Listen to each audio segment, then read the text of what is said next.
Some videos disappear overnight. No warning, no detailed explanation, just a short notification saying they violated community guidelines, a link to a policy page, maybe a strike, and then silence. But here's the strange part. In several cases, the topics those videos discussed later became part of mainstream conversations. News outlets covered them. Researchers debated them. Governments addressed them. So the question becomes uncomfortable. Were those videos dangerous misinformation? Or were they simply early and therefore inconvenient? Today, we're not defending every removed video. We're not claiming hidden truths. Instead, we're examining something deeper. How digital platforms influence the boundaries of acceptable thought, and how those boundaries shift over time. Because in the modern world, visibility is power. If information spreads, it shapes perception. If it disappears, it fades from collective awareness. And the systems that control visibility are more powerful than ever before. Let's start with early 2020, when the global pandemic began. Information changed almost daily. Scientists revised their understanding in real time. Health organizations updated guidelines. Governments adjusted responses. In that environment of uncertainty, some creators posted videos questioning official narratives, discussing possible origins, alternative data interpretations, or policy decisions. Many of those videos were removed under medical misinformation rules. At the time, the reasoning was clear: prevent harmful health claims from spreading. But here's the complexity. Science evolves, recommendations evolve. What is labeled unsupported in March may become under investigation in September. That does not mean every removed claim was correct. Many were speculative or exaggerated. But it raises a structural challenge. When knowledge is developing rapidly, how should platforms determine what is definitively false versus prematurely controversial? Moderation systems are built for clarity. Reality often operates in ambiguity.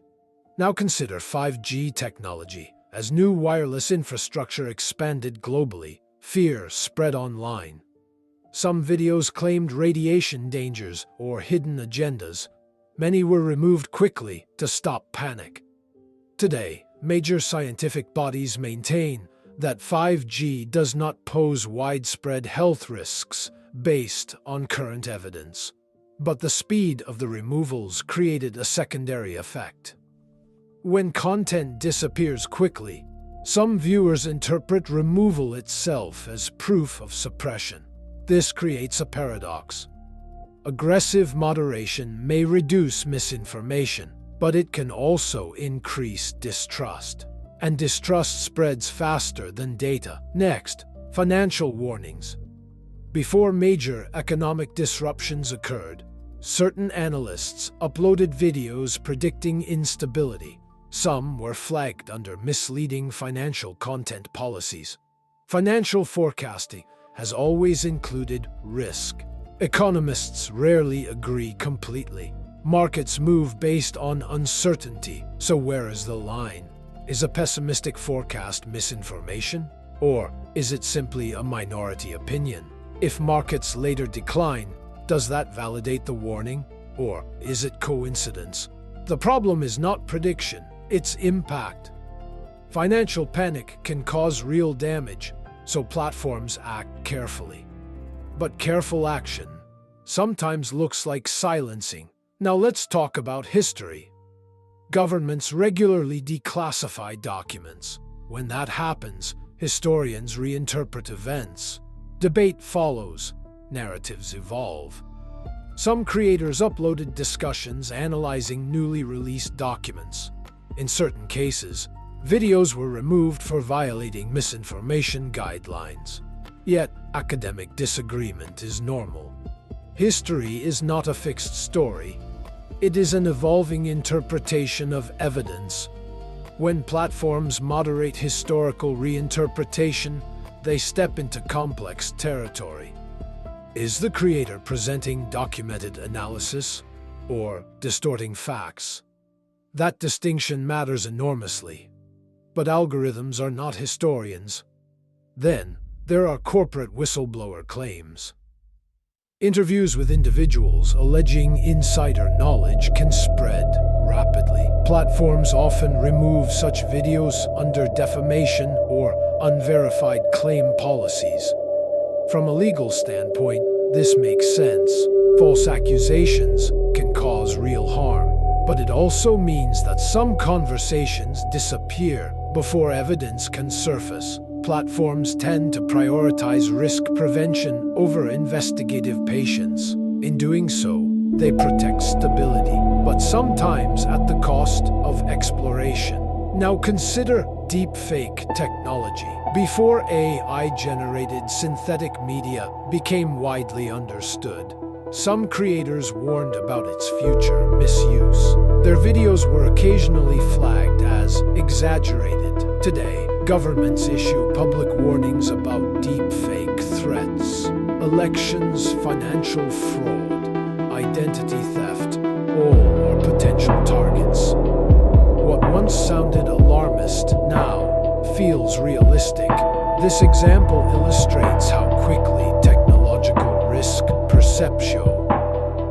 Moderation systems respond to present danger, but innovation moves faster than policy. Finally, algorithm criticism.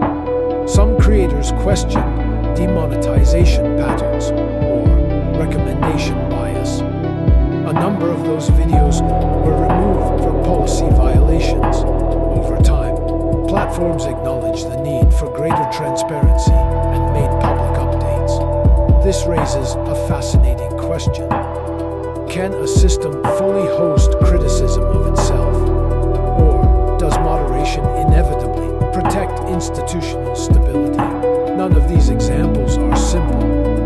Platforms operate at an almost unimaginable scale. Millions of uploads per day, automated detection systems scanning content, human reviewers making rapid decisions.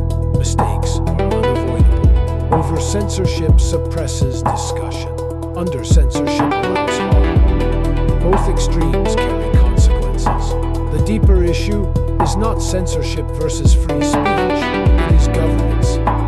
Private technology companies now function as global information gatekeepers. They are not governments, but their decisions influence public discourse across nations.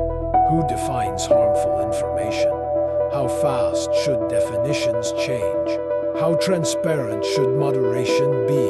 How much power is too much power? In the early days of the internet, many believed it would become a completely open marketplace of ideas. Instead, it evolved into a managed ecosystem shaped by algorithms, advertising models, public pressure, and regulatory risk. Visibility is curated, amplification is selective, and removal is strategic. This does not automatically imply malicious intent. Often, it reflects risk management. But risk management shapes reality. Because what we repeatedly see feels true, and what disappears feels irrelevant. So perhaps the real conversation is not about whether specific removed videos were correct. It's about understanding the architecture of influence. When content is removed, it tells us something about the priorities of that moment, about fear, liability, responsibility, and perception. Sometimes removal prevents real harm. Sometimes it fuels suspicion. Sometimes it does both. The modern digital world is not defined only by what is said, but by what is allowed to remain visible.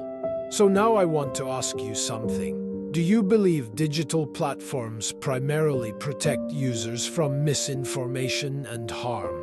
Or do you believe they are gradually shaping collective perception in ways we don't fully recognize? Maybe the answer is somewhere in between. Let me know what you think in the comments. And if you appreciate thoughtful deep dives into how digital systems influence society, consider subscribing, because understanding the structure behind the screen may be one of the most important skills of our time.